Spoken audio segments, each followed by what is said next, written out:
इसी जगह हमारे बीच एक रिश्ता टूटा था।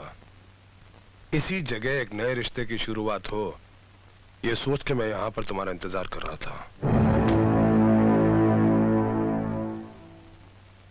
किसी ने जिस जूते का इस्तेमाल किया हो और उसी जूते को किसी दिन सलाम करना पड़े, जरा सोचो कितनी तकलीफ होती होगी। जूते तो हमेशा ही तकलीफ देते हैं। नए नए हो तो काटते हैं, पुराने हो तो फट जाते हैं। अभी भी बहुत दमखम है तुम में, इसलिए मैंने तुम्हें सिलेक्ट किया। वरना लोग तो मुझसे कह रहे थे कि अपनी सेफ्टी के लिए कुछ कुत्ते रख लो, लेकिन मैंने सोचा उनसे अच्छे तो तुम हो।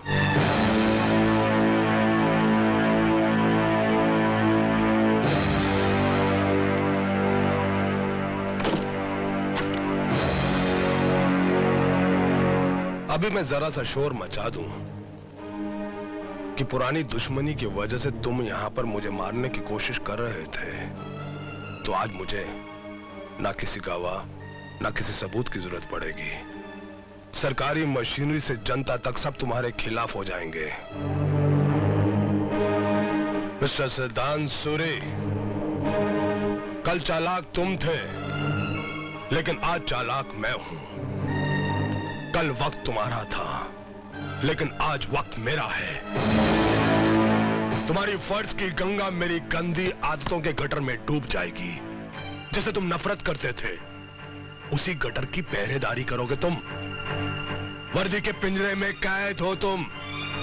इससे ज्यादा कर भी कह सकते हो। कुछ परिंदे ऐसे भी होते हैं जो हालात के पिंजरे में कैद तो होते हैं, मगर मजबूर नहीं होते। उनके बाजों में इतनी ताकत होती है कि वो पिंजरा समेत उड़ जाते हैं। लेकिन तुम्हारे हाथों में इतनी ताकत कभी नहीं होगी, क्योंकि मैंने तुम्हारे हाथ को मुजरा करने वाली तवाइफ का पांव बना दिया है। पूछो कैसे? तुम्हारे हाथ मुझे सलाम करने के लिए ऊपर उठेंगे। आइए साहब बैठिए साहब करने के लिए नीचे गिरेंगे, उठेंगे, गिरेंगे, बिल्कुल वैसे ही जैसे तवाइफ के पांव उसके खरीदार की मर्जी से उठते और गिरते हैं। लेकिन तवाइफ के पांव कभी उड़ान नहीं भरते।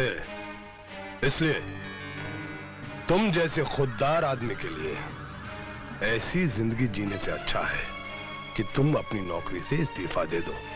Resign. Why should I resign? मैं कोई बुज़दिल गुनहगार नहीं जो अपना गुनाह छुपाने के लिए इस्तीफा दे दूं।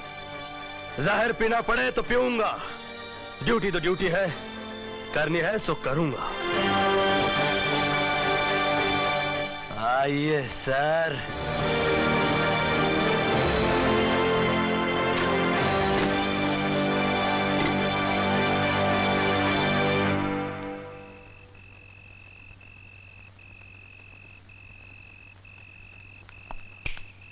तुम यहीं ठहरो।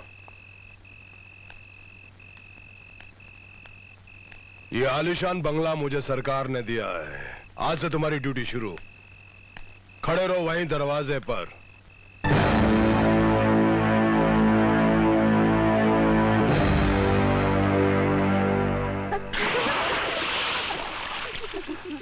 लड़कियों शर्माओ मत, अंदर आओ। कन्हैया, कल का प्रोग्राम बताओ। 10 बजे दलाल राय से मीटिंग है जो आपको 10 लाख रुपया देने वाले हैं। उनको गारमेंट फैक्ट्री खोलना है।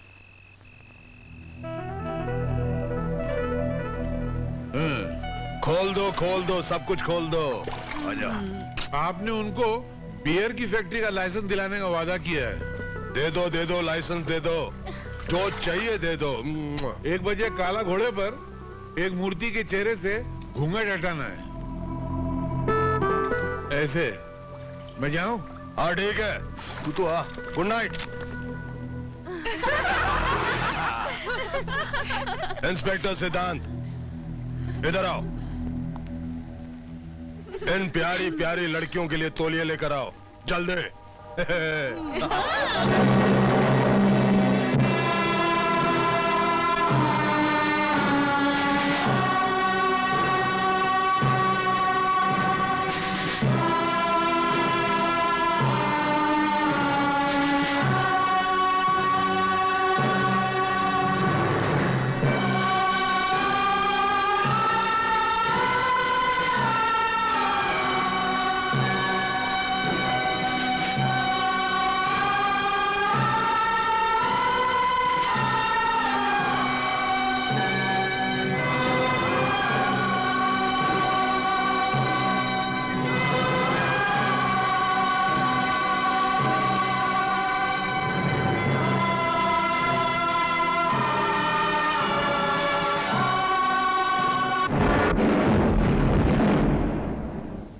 बुरा तो नहीं लग रहा है ना?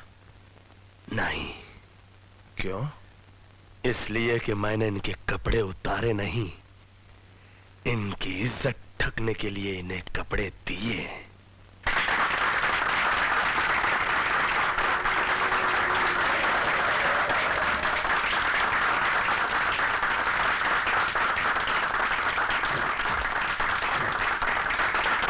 नमस्ते।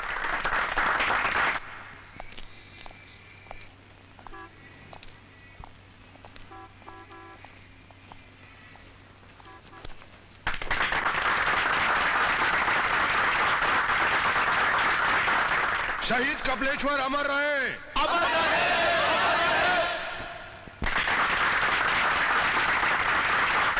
मेरे प्यारे दोस्तों, मैं शहीद कपिलेश्वर को तब से जानता हूं जब वो सिर्फ कपाली था।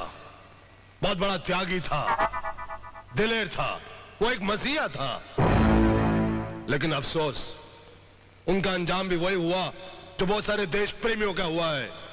पुलिस कस्टडी में उसकी हत्या कर दी गई। हमारे यहां की पुलिस दिन ब दिन नाकामी और बेईमान होती जा रही है।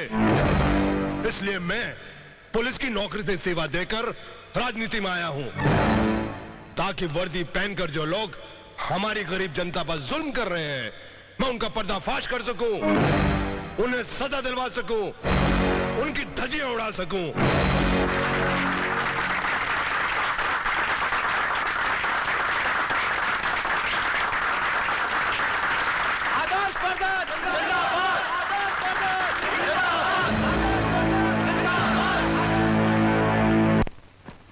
मेरे इंतकाम की कहानी का पहला अध्याय पूरा हो गया पिताजी।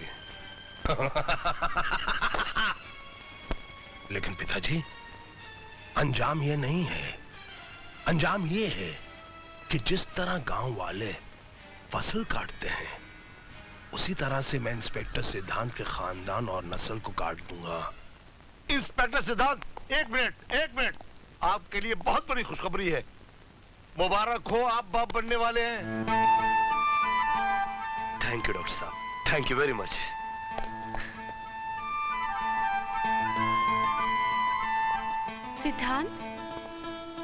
सिद्धांत, डॉक्टर ने क्या कहा? अरे ये भूल किस लिए? सोचो क्या कहा होगा। पता नहीं, बताओ ना। देखो मेरा ये दिल कितनी जोर जोर से धड़क रहा है। हाँ? सोचो क्या कहा होगा। पता नहीं, बताओ ना डॉक्टर ने क्या कहा। तुम सोच के बताओ ना। मालूम नहीं, बताओ ना। मैं जो हूं ना। हाँ?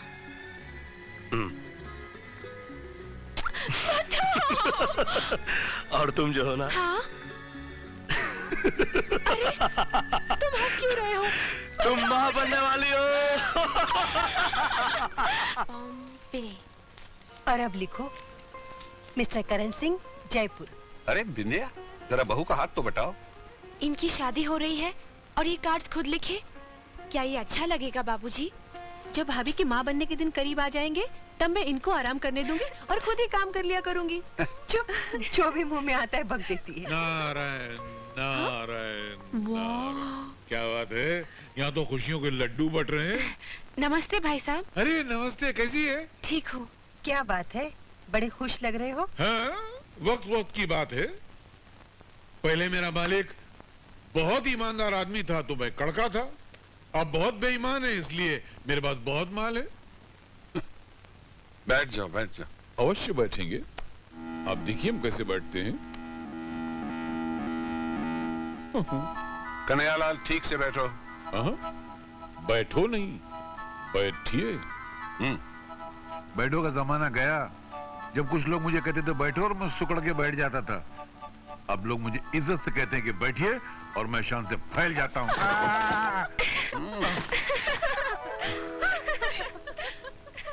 हंस लीजिए, होता है। मैं सोफे से गिरा, कम से कम उठ तो गया। वरना कुछ लोग ऐसे होते हैं कि जब कुर्सी से गिरते हैं तो कुर्सी के साथ खुद भी गायब हो जाते हैं। मैं कम से कम खड़ा तो हो गया। बहना, कभी कार की जरूरत पड़े ना तो घबराना नहीं, खाली मुझसे कह देना। अच्छा, तो आपने कार भी ले ली? क्या करे आदमी, जब बंगला लेता है तो कार तो जरूरी हो जाती है ना। भाई साहब, आपने बंगला भी खरीद लिया? हाँ, वो क्या है, मैंने एक बिल्डर को 20 करोड़ का ठेका दिलवाया तो उसने दलाली में मुझे एक छोटा सा बंगला तोहफे में दिया और वो बंगला मैंने जेब में रख लिया। तो यूं क्यों नहीं कहते कि मालामाल होने के साथ साथ तुम दलाल भी बन गए? तो क्या हुआ, लो आजकल के जमाने में दलाल होना इज्जत की बात है, कोई बुरी बात थोड़ी है। दलालों की तस्वीर अखबार के फ्रंट पेज पे छपती है, वो चाहे फिर शेयर बाजार का दलाल हो या कोठे का दलाल हो। चलो दफा हो जाओ यहाँ से। एक बात बताओ, तुम्हें शादी में क्या तोहफा चाहिए? Get out. ये कहाँ चला गया?